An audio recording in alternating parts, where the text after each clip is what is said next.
people. So hello, welcome everyone to the webinar today. This webinar is on our brand new Building Digital Communities project. My name is Cass. I'm Head of Engagement and Learning at Good Things Foundation. We have a couple of other Good Things Foundation colleagues on the call with me today, and we'll try to give you as much information as possible about the new program and answer all your questions, or as many questions as we can get through in 45 minutes. So before I start, I'd like to acknowledge the traditional custodians of the land on which we meet across Australia today and pay my respect to elders past, present and emerging. I am joining you from Wongal country today. And we would like to acknowledge that we support action towards healing and reconciliation, including the Uluru Statement from the Heart.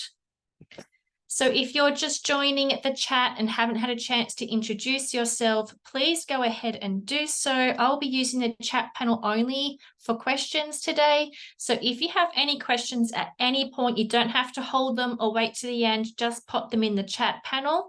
If one of the team doesn't get to them first, we can live answer those questions for you, or as many as you can in the time today. So go ahead and ask your questions through the chat feature. And if you haven't introduced yourself yet, please go ahead and do so. So what are we going to cover today? Well, we're going to, in about 45 minutes, talk about why this program is important, what it's all about, how it works, what you need to know to get involved. And then for those who are keen to apply, we'll cover some tips, application tips, and key dates. So as I said, any questions, pop them in the chat panel and we'll get to as many as we can. So a bit of background, Good Things Foundation is now 6 years old in Australia. We believe that everyone in Australia has the right to have access to affordable digital tech and the skills and confidence to use it. So we are all about digital inclusion, and we believe digital inclusion is not just a tech issue, it's also a social issue, and that's why we're so passionate about making sure people don't get left behind. So you might hear us talk about the digital divide a little bit.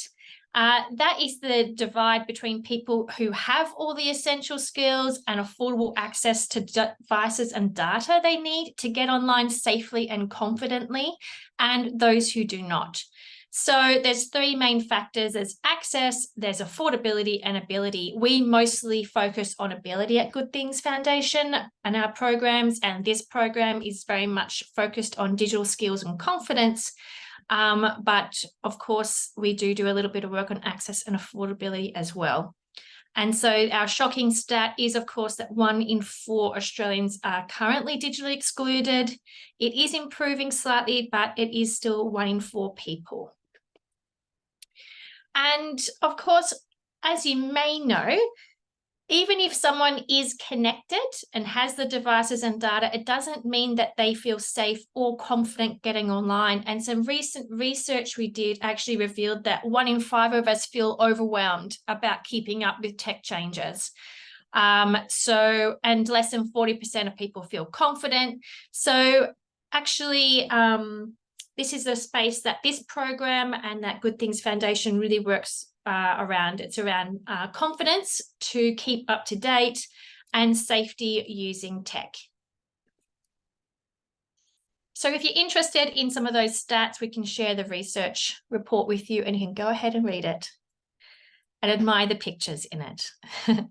So digital mentors and local digital skill support offered for free and friendly and welcoming environments are really important to closing this digital divide.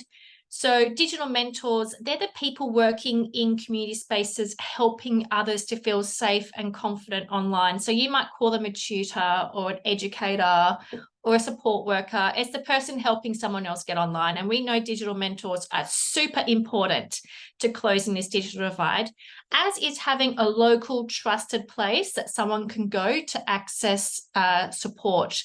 And this actually helps them to build social connections as well as digital skills. So it's a bit more than someone just feeling safe and confident. We're about what this means to the whole person and to the community. So we need more local places to support people. And we know that we need to support not just over 50s, but adults of all ages to stay safer and feel more confident going online. So that's why we believe we need to build more connected communities so that we can reach everyone in need of free digital skill support. And to help even more people to feel safer and more confident going online, we need deeply connected communities and these trusted local places that adults of all ages can go to learn. So that's where this new program comes in. These are the 4 things that our network typically does to close the digital divide across all of our programs. So you may have actually already participated in our programs that have helped you to either teach digital skills, recruit and train people to become digital mentors. I know a few of you have worked in our capacity building program before who are joining the webinar live today, or host community engagement activities to reach digitally excluded people, or even created loan libraries of digital devices. So this program is the Building Digital Communities program's focus is both supporting people to learn digital skills as well as community engagement activities. So it's actually a 2-for-1 kind of program. Now, I wanted to launch a quick poll, and I think one of my team's going to open the poll up for me. So my question to you all is, do you already run digital skills programs? So do you already have an active digital skills program in your community organization? And you can choose between, no, we have never offered this support before. No, we used to, but don't currently. Yes, we have active digital skills programs running, or I don't know, for those of us who aren't quite sure. So I'll give you a few more seconds to vote in the poll, just so I get a sense of where everyone's starting from in today's webinar. So there's 2 no options or a yes. Okay, wonderful. So I can see from that poll, most of you have an active digital skills program running right now, which is excellent. That's one of the key things you might need to have more success in your application. If you don't worry, there is still an opportunity to get involved, and I can talk that through with you a little bit later, but most people already have a program running, which is fantastic. Okay, so let's talk about what this new project actually is. It's more than a grant funding round, as all of our programs are. It's a place-based and community-driven approach to helping more people to be active and safer and more confident going online. So it's really designed to build long-term local relationships in communities to deliver digital inclusion programs. It's 12 months long. It includes funding and support, community engagement, and providing digital skills to people who need it. And we're very pleased to have partnered with Bendigo Bank to be able to provide this program out into your organizations and into the world. So let me talk you through how it works. Organizations who are successful in being accepted into our program will receive $3,000 in grant funding and support to get involved. So you'll need to do 2 things. You'll need to both build local relationships with the Bendigo Bank branch that you are located near, and provide digital skills support programs to people aged over 18, so adults, in your community. And this is part of your community building project. So that's the bit you need to do. And the outcome is that we're going to have 40 communities more digitally included as a result of this project. So as part of this building local relationships with the Bendigo Bank branch, you'll get referrals of people for digital skills support from them. And that way you can support more people. So they're going to send some people your way if they interact with them and notice that they might need a helping hand. Okay. So let me talk through the support you'll get from us to participate first, and then we'll talk a little bit more about what you need to do. So let's just go into that first part of that project. Do remember, I'm whipping through these slides, so if you have questions, please pop them into the chat panel and I'll get to as many as I can. I can see some coming in, so excellent. I'm going to cover those in just a second. I can see a couple of questions about the local branch. Not a problem, I'm going to come to those. So the support you receive, so take a sip. You'll get a few different things from us. First of all, you'll get $3,000 grant funding to help contribute to the costs of running this project and offering up your digital skills programs to under 50s in particular. You'll have support from us by telephone and email. Of course, you'll get free access to all of our digital skills program resources, which you can use. You'll also be introduced to your local Bendigo Bank team. So we'll help you to create those relationships, get you started.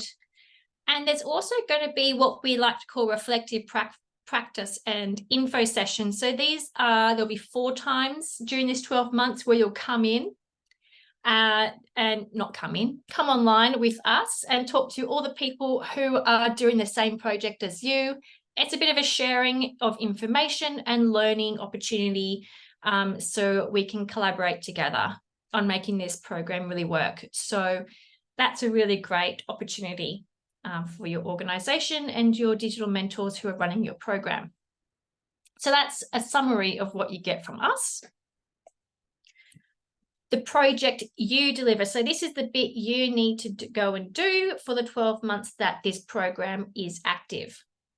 So the first thing you need to do is provide digital skills support programs. Now, you can deliver this support in any way that best meets the needs of your community. It could be one-on-one, it could be group sessions, it could be weekends, evening, midweek. It could be on one topic, it could be a series. You can choose how you run your programs so that it meets the needs of your community. And you can have the choice to use our resources. Of course, you can develop your own.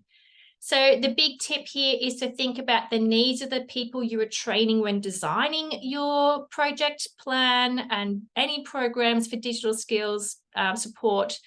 But make sure in your application you mention what your support looks like. So the project is really designed to build on existing programs. So if you were one of those about 80% of people who are already running programs, all you need to do is extend them to be able to support more people. So if you get any referrals from your local Bendigo Bank branch team, you can accept them into your programs. You don't have to run a brand new program just for this project. We just want you to broaden out your reach so you can help more people. Okay. So then there's the bit called You Build Local Relationships.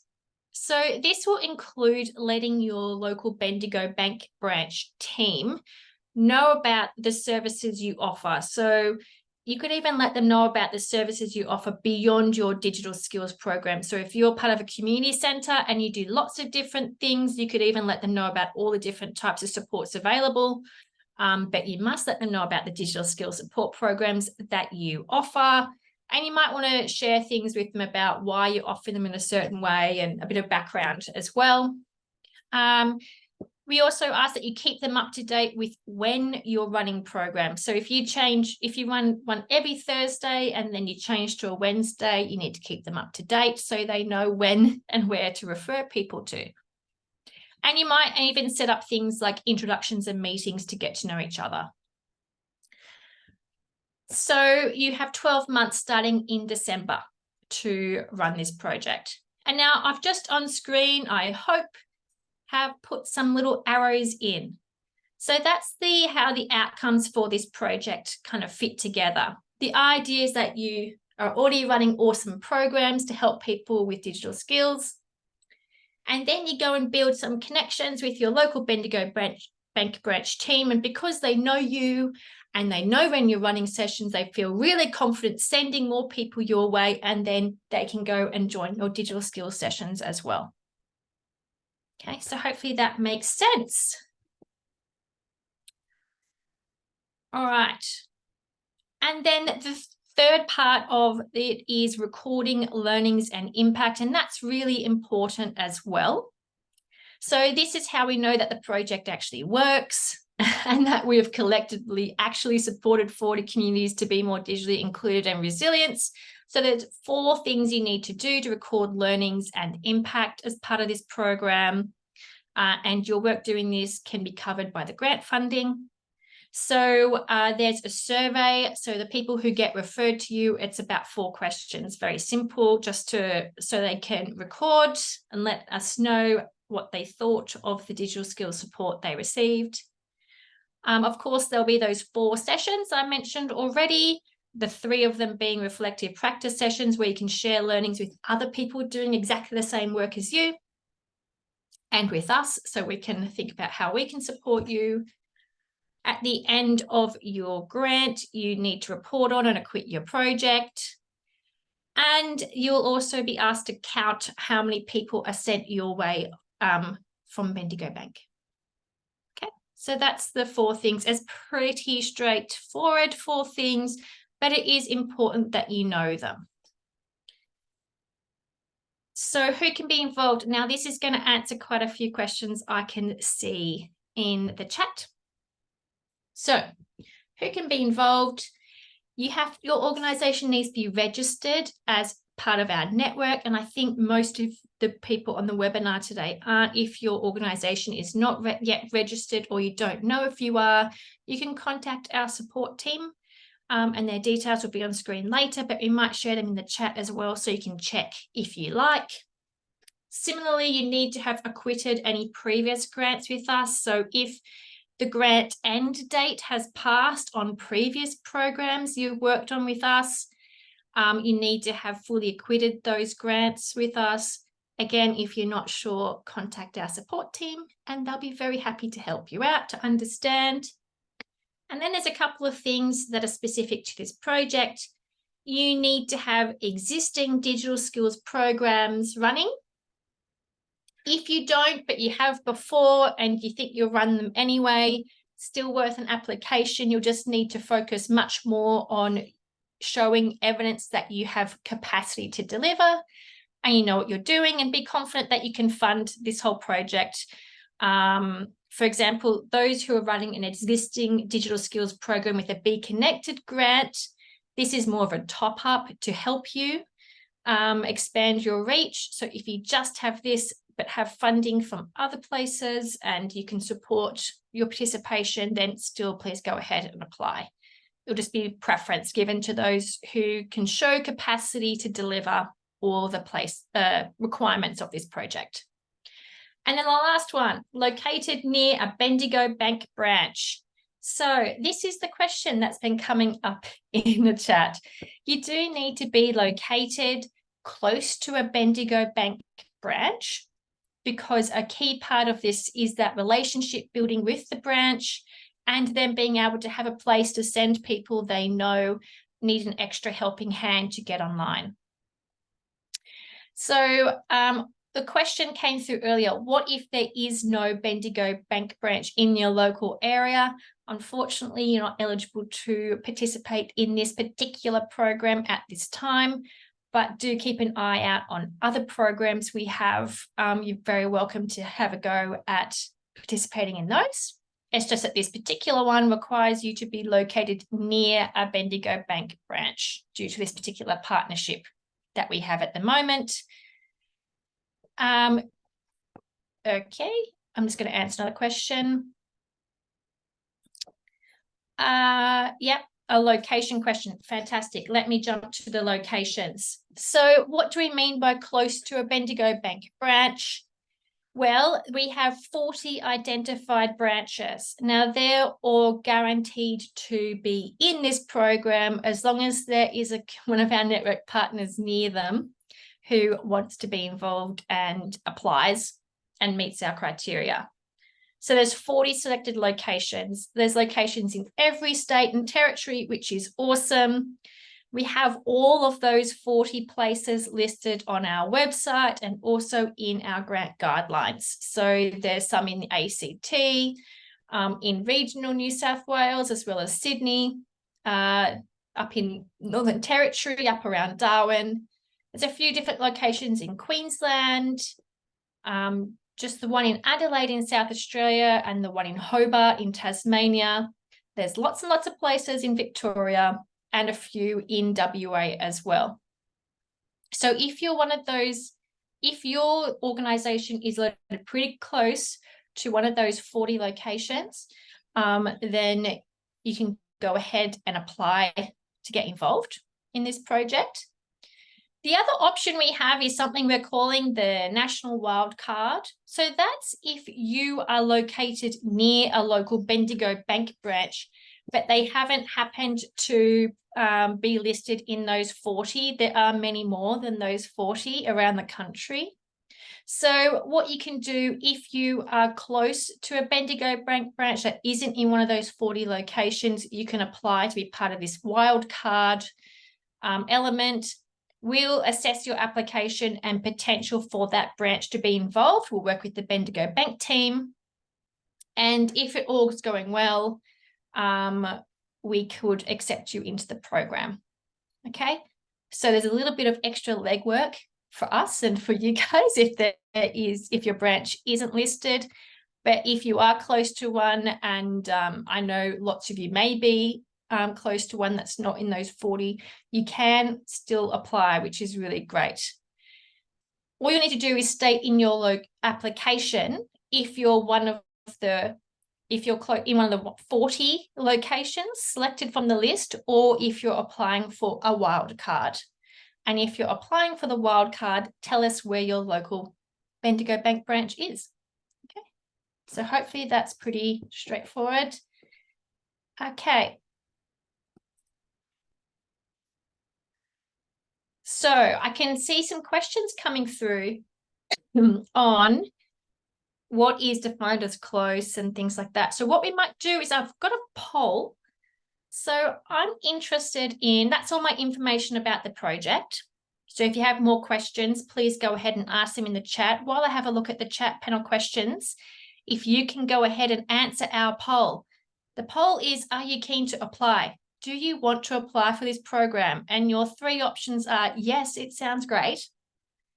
Not sure, I need to chat with our team, or no, I don't think it's quite right for us. Okay, so I'm going to have a look at the questions so I can get to as many as we can.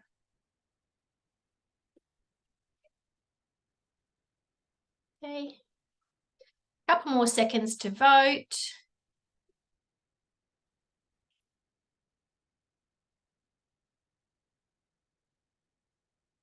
Okay, excellent. So I can see quite a few of you are keen. Excellent. And the other quarter of you are not quite, just need to have a chat with your team. And a couple of you, it's not quite right for you. Not a problem at all. But really happy that quite a few of you are excited about the potential for this program. So are we. That's awesome. So I've had a chance to have a look at some of those questions. So there was a questions about what is defined as close. So I'm not going to put a kilometre bracket in place here of what's defined as close, because I know Australia is very big, okay? But people need to realistically be able to go to your centre for support and think that it's close to them. So if you're 10 Ks and that is a long way where you live, and there's a closer organisation that is just as eligible as you, you know, we'll weigh up our options, but it's worth applying. But have a think about whether you feel in your community where you are located is local to the Bendigo Bank branch, because we'll be doing that as well when we ask. So that's not a kilometre bracket. It does depend a little bit on where you are, what is close enough to a Bendigo Bank branch, but it needs to be considered your local branch. Okay, so that's probably the best I can answer that one.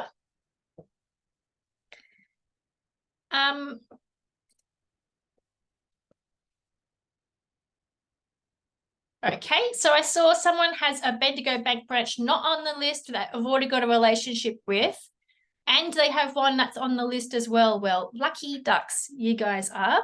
So I would probably in your application mention both facts.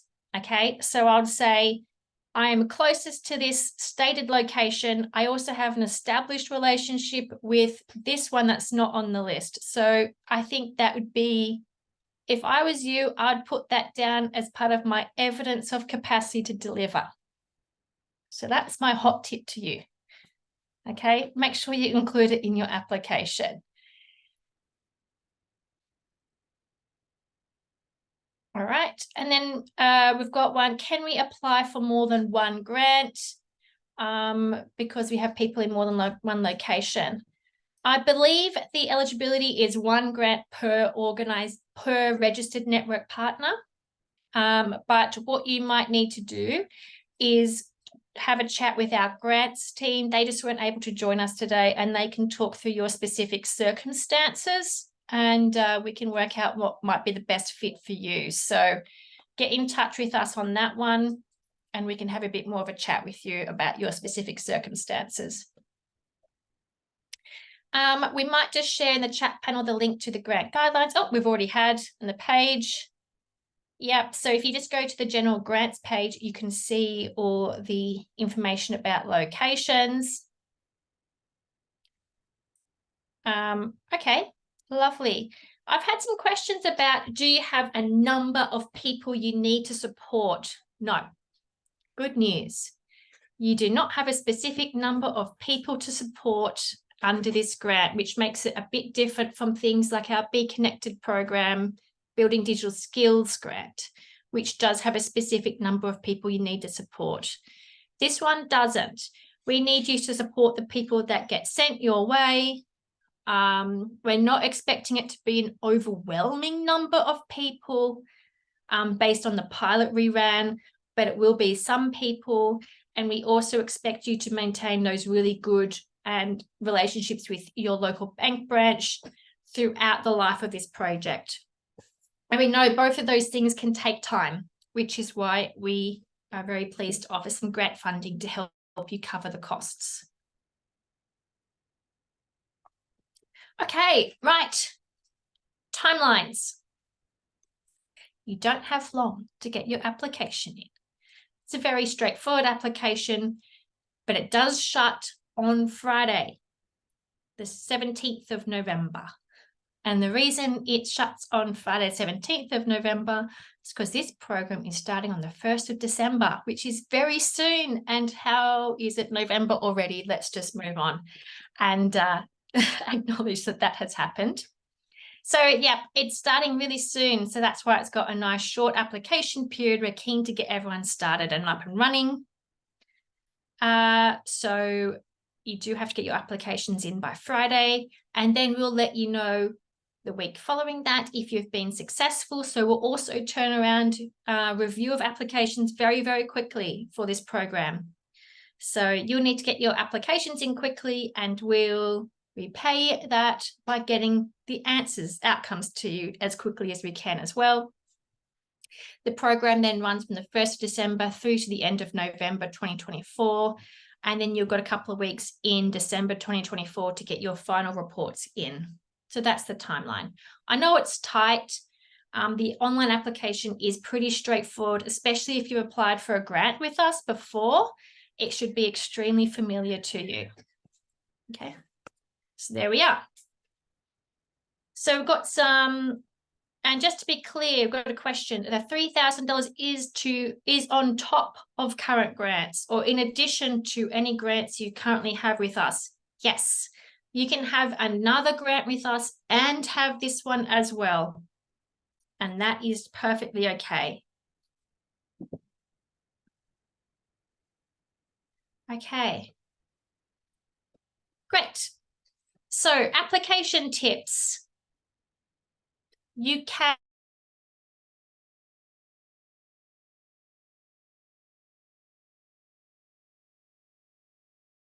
exactly what questions you need to answer in the online application. So you can go ahead and prepare in advance, get everyone in your organization who needs to check it off to have a look at it, and then submit it online once you're happy. And it has a lot more details than I've covered. about exactly what is required. Clearly identify the location you are applying for in your application. Let us know what is your local Bendigo Bank branch, and especially if you're choosing the wildcard, how close you are to it. So your location is important. The next one is to use our project plan and budget templates. We provide them on our website. If you use the ones off our website, you're guaranteed to answer, and you answer them correctly, to have all the things you need to put in, okay? So use our templates. They're there for a reason, to help you. So provide evidence. Don't just say you can do something. Demonstrate your capacity to do it with evidence and examples. So if you're already running programs, digital skills programs, then, let us know in your application. Assume we know nothing about you and start from there and explain how you have capacity to deliver. Again, assume we know nothing about you and use plain English to describe your project and your organization. So that means avoiding things like jargon and acronyms specific to your organization. Be very specific about what you plan to do.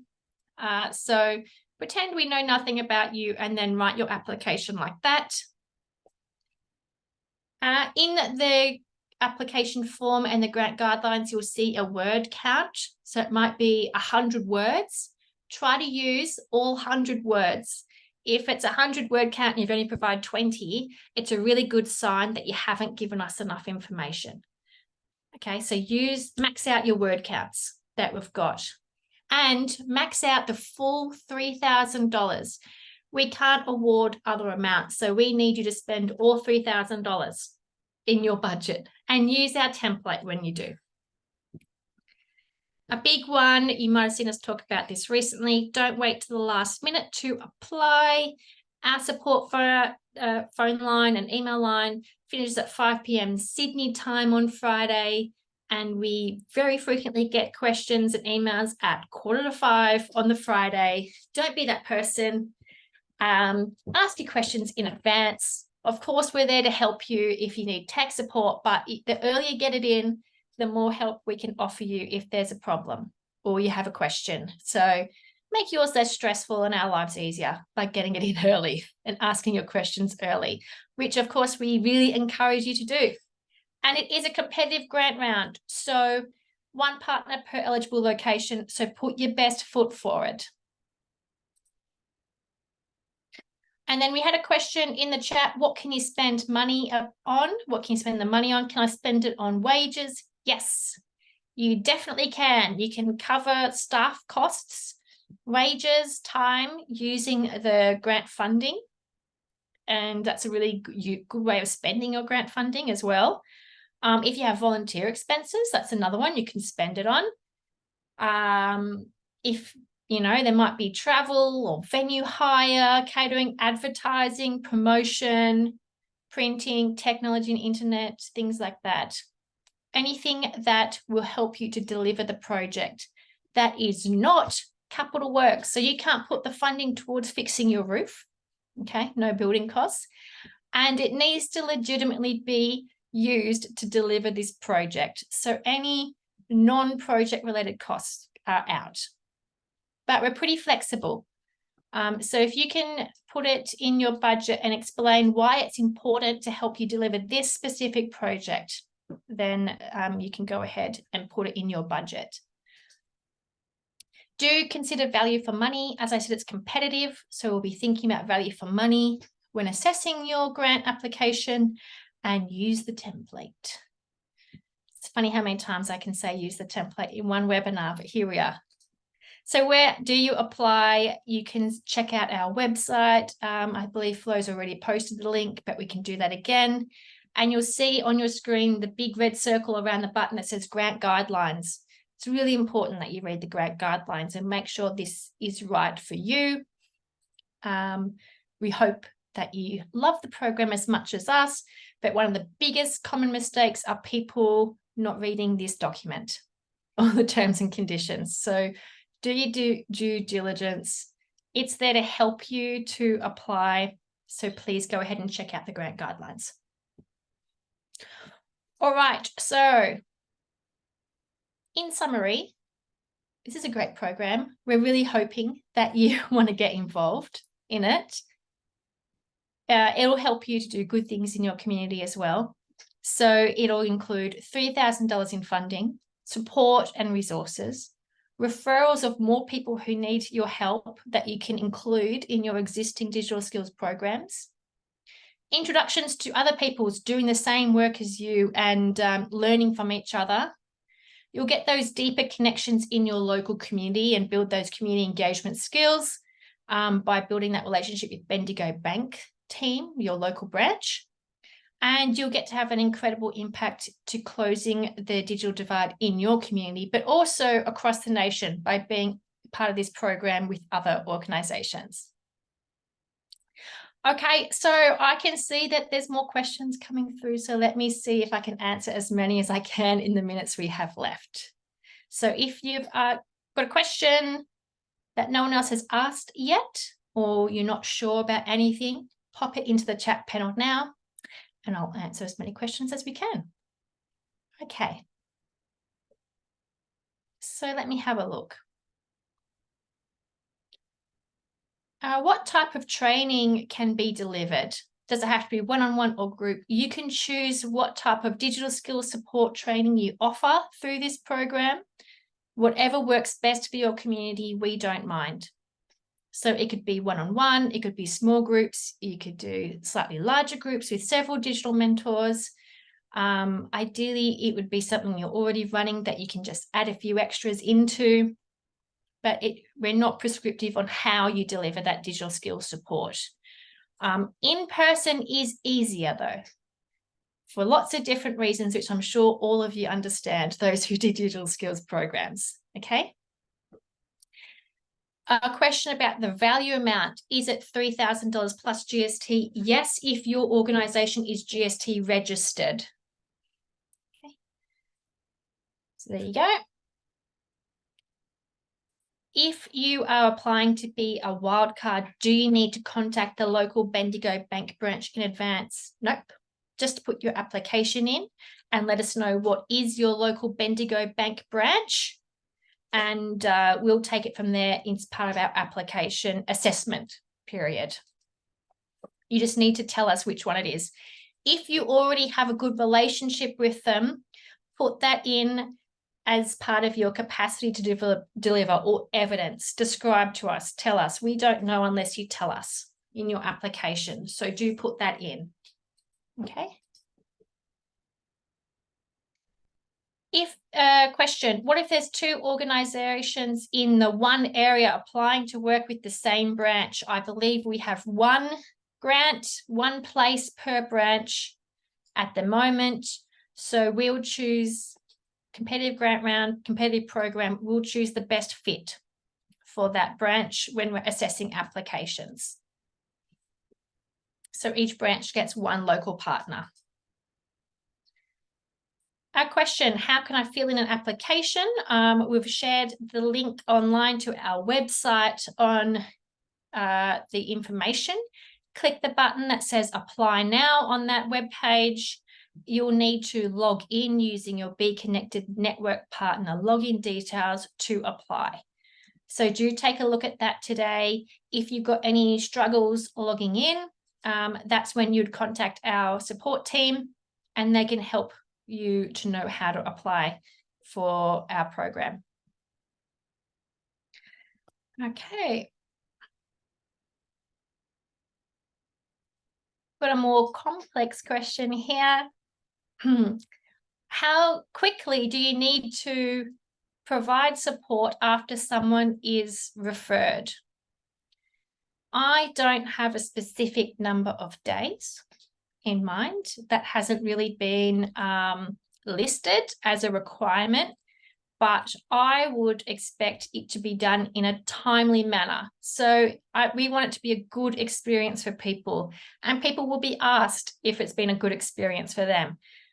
That referral process, okay? And that will be important for us being able to deliver programs like this in the future. that the people referred get the support they need.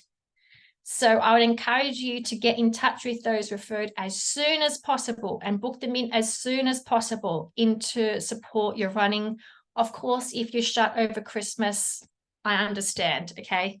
They're probably going on holidays to the beach as well. But that's partly why we say we think it's best if you have existing regular digital skills programs. For example, you have something once a month, once a fortnight, once a week that people can quickly join in on. Okay, so hopefully that answered that question. And hopefully the rest of the Good Things Foundation team agree with what I just said there. Yep, okay, good. Excellent. All right, we've got a question about if you have another grant with us, about when you need to have acquitted your current grants. So if you're still delivering your existing project and grant with us and you haven't passed the timeline of when we said you need to get your end of year report in, your end of grant report in, then don't worry about it. It's fine. You're still delivering the project. If your grant finished in March this year and you haven't acquitted it yet, that's when it could be a problem, okay? Because you haven't done all your homework for a previous grant for us. There's some work we could do to help you become eligible, but that is something you'd need to have a chat with us about, okay? So if your grant is still going and you haven't passed that time where you need to acquit it at the end of the grant, that's totally fine. It's only if you've had past grants with us. For example, if you have not sent in your Get Online Week grant report yet, and I know some of people have not, please go ahead and do that at the same time as applying. Okay. Will we consider organisations if they've never had a grant with us before? Yes, we will consider organisations if they've never had a grant with us before. You know, I think in the guidelines it has some wording around preference given to people who have obviously who can demonstrate their ability to support people. For example, are running a Be Connected program that already. But we will consider organisations who never had any other grants from us, but are excellent. Okay. So I just lost my screen. Excellent. Okay. You do need to be a registered network partner to be eligible. Okay. So, and typically a registered network partner is an established organisation. So that is something to think about.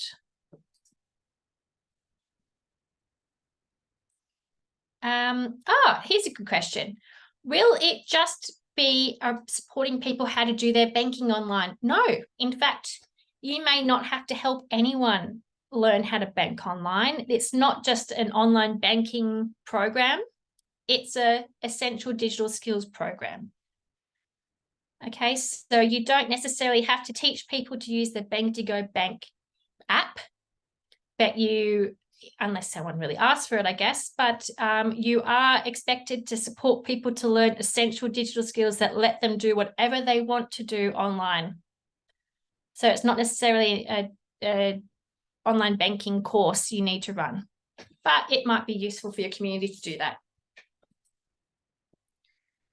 I'm not sure about your question around the public Wi-Fi. We'll have to come back to you on that one, sorry.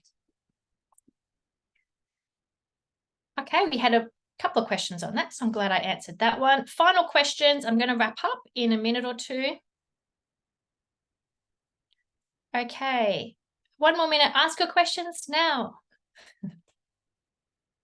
So I guess the important thing is what we're trying to achieve. So hopefully all of the organisations online today who were interested, you go ahead and get your applications together as soon as possible and get them in by Friday.